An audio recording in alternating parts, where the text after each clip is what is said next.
ময়মনসিংহের ভালুকায় দেশের মাটিতে বিদেশি ফল রামবুটান চাষ করে সফলতা পেয়েছেন তাইফ অ্যাগ্রো নামে একটি প্রতিষ্ঠান।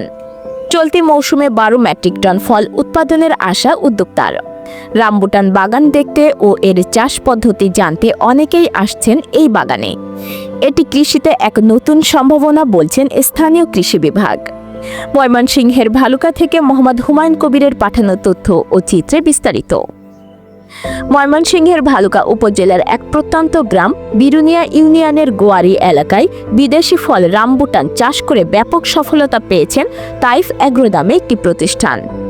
চলতি মৌসুমে ওই বাগান থেকে 12 মেট্রিক টন ফল উৎপাদনের প্রত্যাশা। তাতে প্রায় 70 লাখ টাকা বিক্রি হবে বলছেন উদ্যোক্তা। প্রথমে অন্যান্য ফল চাষ করে সফলতা না পেয়ে থাইল্যান্ড থেকে 2020 সালে 212টি রামবুটান গাছের চারা আমদানি করে চাষাবাদ শুরু করেন।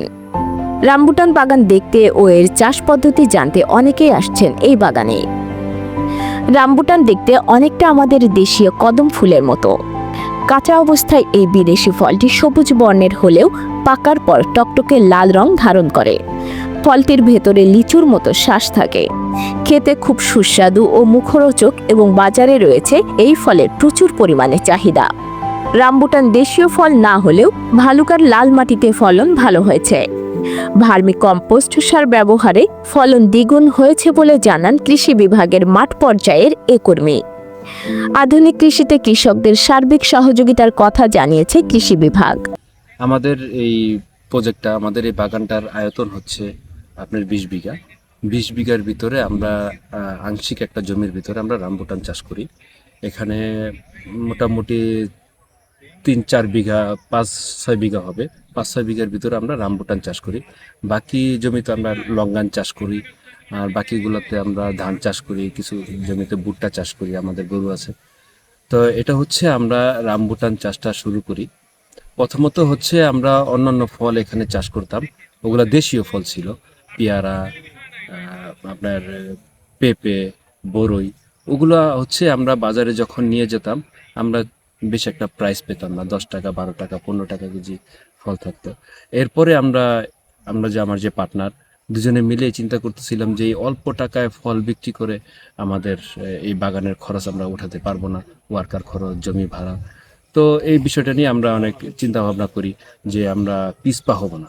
আমরা এই কৃষিটাকে কিভাবে আমরা ইন্ডাস্ট্রি আমরা রূপান্তরিত করতে পারি, ইন্ডাস্ট্রিতে কিভাবে আমরা রূপান্তরিত করতে পারি, এই বিষয় নিয়ে আমরা খুব গভীরভাবে চিন্তা ভাবনা করি। পরে দেখলাম যে রামবুটান যে ফলটা, এটা আমাদের বাংলাদেশে ইনশাল্লাহ হবে। পরে আমরা এই রামবুটান ফলগুলো আমরা থাইল্যান্ড থেকে চারা আমরা নিয়ে আসি। থাইল্যান্ড থেকে চারা এনে আমরা বাগানে আমরা রোপণ করে দিই। রোপণ করে দেওয়ার আপনার 1.5 বছর পরই ফল চলে আসে। এরপর থেকে আমাদের বাগানে ফল আসা শুরু হয়। এখন বর্তমানে আমাদের বাগানে যে ফল রয়েছে সবগুলো গাছে 212টা গাছ রয়েছে, সবগুলো গাছেই ফল রয়েছে। আমরা আশা করতেছি এই বছর 12 মেট্রিক টন ফল আমরা এবার আশা করতেছি। তাতে 60-70 লাখ টাকার ফল ইনশাল্লাহ আমি আশাবাদী যে আমি এখান থেকে ইনশাল্লাহ পাবো। আর এখানে খরচ বলতে খুবই কম। এখানে কিছু ওয়ার্কার খরচ আছে, এখানে কিছু জৈব সারের খরচ আছে। এখানে 1,10,000 টাকার মতো খরচ বছরে হয়ে যায় এটার জন্য। আর বাকিটা আশা করি আমাদের লাভ থাকবে।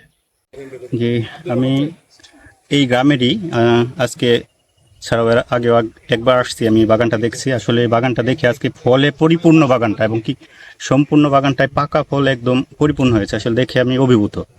এরকম ফল এবং কি একটা খেয়েও দেখেছি, চমৎকার, খাবারটাও মিষ্টি। এরকম একটি বাগান দেখে আমি আসলে সত্যি অবাক হচ্ছি যে আমাদের ভালুকাতে এরকম একটা বাগান হয়েছে, যেটা বিদেশি একটা ফল।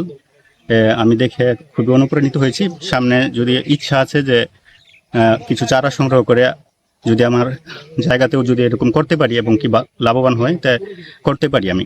আর আমি আশা করব যারা যারা কৃষিকার ক্ষেত্রে অবদান রাখতে চায়, এরকম এই একটি বিদেশি ফল সংগ্রহ করে বাগান করে লাভবান হতে পারে। দেখলাম আসলে যে অনেক ভালো ফল হয়েছে। আমিও যেহেতু বাগান করি, আমার বাগান আছে, তো আমিও চাচ্ছি যে রামবুটান একটা বাগান করতে।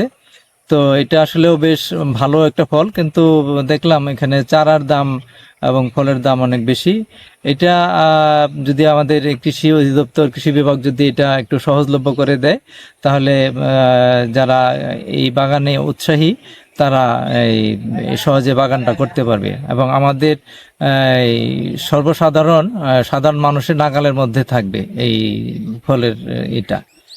যেহেতু আমাদের বালুকায় ভালো মাটি, অতএব আমরা চাই যে আমরা এই বাগানটা ভালুকাতে আরো আমাদের উপজেলা কৃষি অফিসের পক্ষ থেকে তাকে একটি ভার্মি কম্পোস্টের প্রদর্শনী দিয়েছিলাম, যেন উনি সারা বছর জৈব সার ব্যবহার করতে পারে। আর রামবুটান আসলে দক্ষিণ পূর্ব এশিয়ার ফল হলেও আমরা আসলে প্রমাণ করতে পেরেছি যে ভালুকার মাটি এবং আবহাওয়া রামবুটান চাষের জন্য বেশ উপযোগী।